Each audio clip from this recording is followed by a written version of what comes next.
So my question is, how do you have life circumstances that are permanent and not get pulled out of the vortex?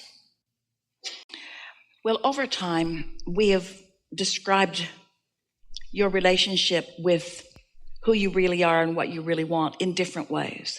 The vortex was one way. For a long time, we were saying, get into the vortex until you were really annoyed. If I could get in, I'd be in, Abraham, so give it a rest. Or how do I get in?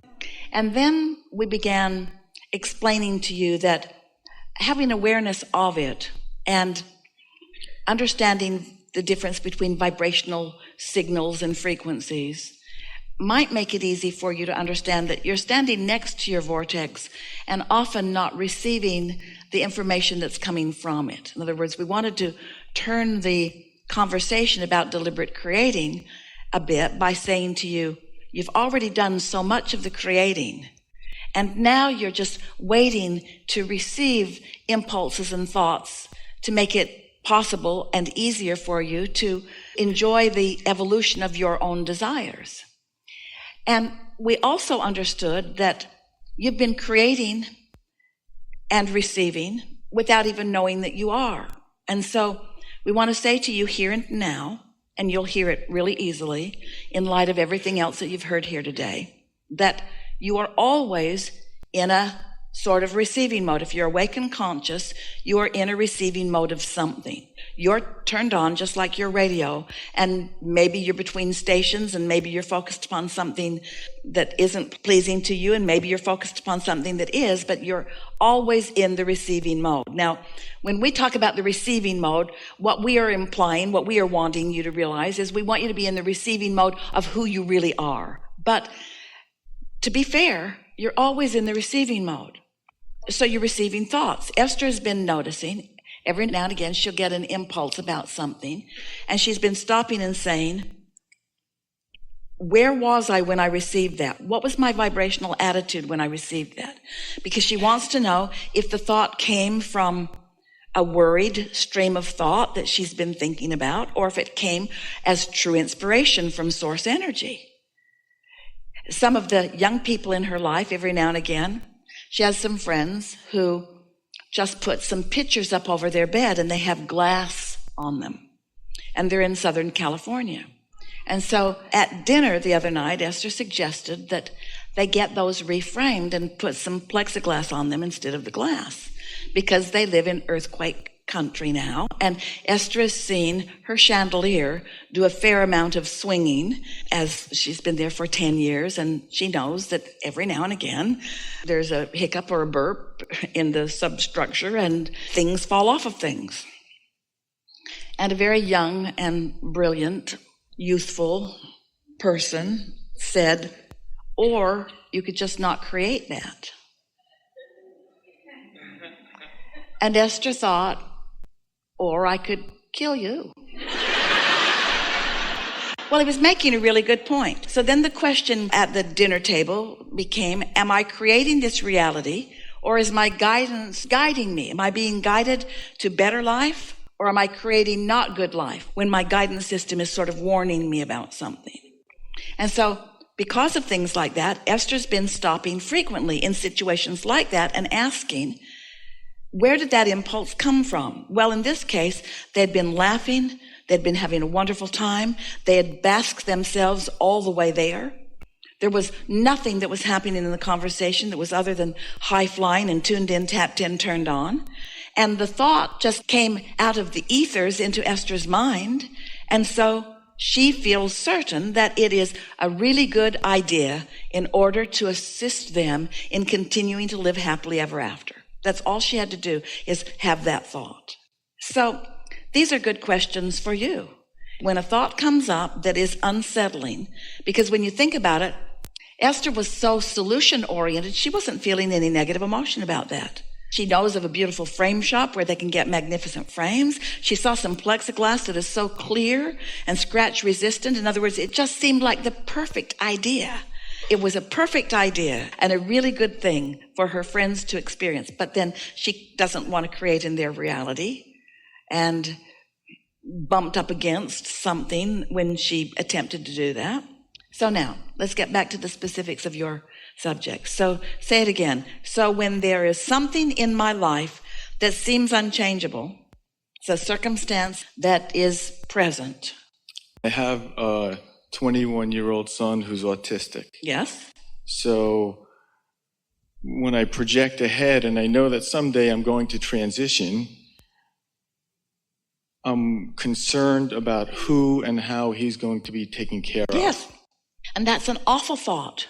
That's an awful thought because you are doing such a good job of tending. And when you're not there, what will happen? But this is what we were talking about being ready to be ready to be ready to be ready. Because since no one is present yet, that person hasn't turned from a vibration to a thought to a thing. And so when you look too far, too fast, and feel the dissatisfaction of it, you just can't get there from there. So if we can call your attention, and this is such a wonderful subject, we're appreciating it so much. So when we call your attention to what we wish so much for you, that you feel satisfaction, satisfaction, satisfaction, satisfaction as you move through life. And there is this subject of worry, worry, worry. How can you turn a subject of worry into a subject of satisfaction? And you do it by starting with the basics, such as, there is nothing that I cannot be or do or have. And even though I do not know the exact route to it or the exact path to it, I believe conceptually that there is an answer. This is the reason that we began teaching you about the vortex, because there were so many people looking at now reality and offering 100% of their vibration based upon now reality that we knew their now reality could not find improvement. So we wanted them to understand that there's another now reality that is a vibrational reality that is in the state of becoming. In other words, this question isn't so much different than, Abraham, I put the kernel of corn in the ground, but we cannot eat a lot of corn yet. How can I be happy? And you say, well, because you know better about that. Those thoughts have already turned to things. You know about farming and you know about germination of the seed and you understand all of that. And so all of those pieces have been filled in for you by you and others. And so you got ready to be ready to be ready to be ready. And now you're eating a lot of corn if you want to. But it's different on some subjects that are still in the process of becoming. So the question is, the problem to which you want a solution is, I'm here and no one else is. And the solution that you seek is, I want a steady stream of helpful people to be in this cycle. But I don't see them, therefore they must not be there. And we say, or they might be like the corn in the ground, not ready to be seen yet. If somebody showed up today, are you ready for that? I don't know. Let's just stay there. In other words, are you receiving satisfaction for tending to this 21-year-old angel of brilliance? Yes. And if someone said to you, all right, step aside, I'm here to do this, would you gladly go? Or would you want to hang around? Would you want to watch? Would you want to teach? Are you ready for that? I think for the first time I'm ready to look at that and talk to that person, see how they interact. I think until very recently I was not ready for that. Well, we know that for sure. And it's not because you don't want it. It's because you don't believe it. This is why we were talking about arguing for limitations. When you have a desire that you don't believe, that's arguing for a limitation. So let's look at it this way. Have you ever had a conversation? We're asking all of you this. Have you ever had a conversation with someone? Maybe it's about politics. It could be about anything, but that seems to be a hot topic these days, where you have a very clear picture of something, opinion, and they have a very clear opinion, and your opinions are not the same. And so the more you explain why you think the way you do, then the more they explain why they think the way they do, which causes you to explain more clearly the reason you think the way you do, which causes them to explain. And so you've got this sort of stalemate going on. There's this struggle going on, and they don't come with you and you don't go with them. Nobody is persuasive under those conditions. Have you noticed? What we would like you to understand is that you have that same internal struggle, all of you do, going on within yourself between your desires and your beliefs. That when you find a new desire and you've got a pattern of life that's been showing you the absence of it, in fact, that's why you want it, The more you say, I want it, the more your beliefs say, oh, no, you don't. Oh, you think you can get that? You can't get that. In other words, your desires actually challenge your beliefs, and your beliefs actually challenge your desires. There's this tug of war going on inside of you. And the more you try to reason it out, the more logic and other things like it that are resistant in nature will come forward. So that's why we're asking you to not focus upon that subject, but focus upon other subjects where you're not arguing with yourself so much. Other subjects where maybe it's a new subject where you don't have such strong beliefs. Do you know that you can find a new idea that is appealing to you, and your inner being will show you several every day? A new idea that is appealing to you that you haven't thought that much about, and in the same day, your inner being can satisfy it several times. Have you ever noticed that?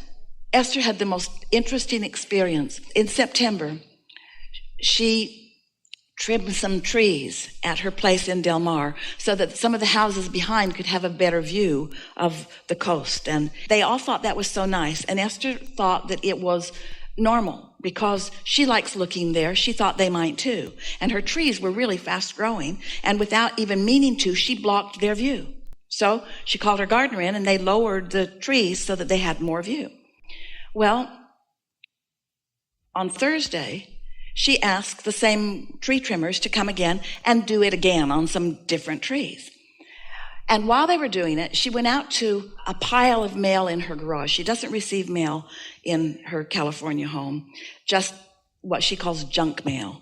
And so the gardeners and the housekeepers just put it on a shelf in the garage. She hadn't looked through it since September. So now Esther's standing there and she's going through the pile and she's thinking, I should just throw it all away, but there might be something good in there. So she's throwing it all away, throwing it away. It's magazines and flyers and proposals about this and that and this and that. Into the dumpster, into the dumpster, into the dumpster. And she comes out with this little handwritten note with a heart on it and her name in the middle. And she thought, oh, a love letter. So she opened it and it was her neighbors written several months ago thanking her for opening up the view and explaining to her how she was the best neighbor that they'd ever had because she was considerate of them. And she thought, isn't it interesting? Didn't know that note was there in a big pile, and law of attraction gave her the impulse to sort through the pile and find the note on the same day that she was trimming trees again. Now, it seems coincidental. It is a coincidence. But what we're getting at is your inner being knows everything about everything and how to lead you to it. And that's just child's play. This is the same source energy that keeps your earth spinning in its orbit. We think this same source energy can find the perfect person to pick up where you leave off on anything that matters to you. But you can't get there from there if it's something that you're focused upon and feeling dissatisfaction about. So the answer to the question is just find something, anything that you feel satisfied about, and let that preoccupy you for a while. And with all of this knowledge that you've gathered, and as you're more getting ready for that reception and ready for that reception, things just begin to unfold. Sometimes you have to be over there in order to get the impulse to be over there, and then you have to be over there to get the impulse to be over there, and then you have to be over there to get the impulse to be over there, and then you have to be over there to get the impulse to be over there, and when you get over there, that's what you've been looking for, and you didn't even know it while you're there and there and there and there and there and there and there. That's what we mean by getting ready to be ready to be ready. But when you hit it too head on, when you try to think it through, when you decide that you must solve all of your problems yourself in an attitude of, and here it is, in an attitude of proving your worthiness by your ability to solve these problems. Oh, let it ring your bells. Hear what we're talking about. I'm here to prove worthiness and I've got to figure this out. No. You're here as an extension of source energy who loves you, and we are all figuring it out together. You got to give yourselves a break. You got to get into more satisfaction. You got to be willing to receive. Feel the difference, because some of you are still there just a little bit. Feel the difference between feeling like you've got to think it through, because if you don't get the right thought, then you won't get the mark on the chart. And if you don't get the mark on the chart, then you won't be rewarded for the brilliance that you've discovered. Feel the difference between that and just blissing out and knowing the answer.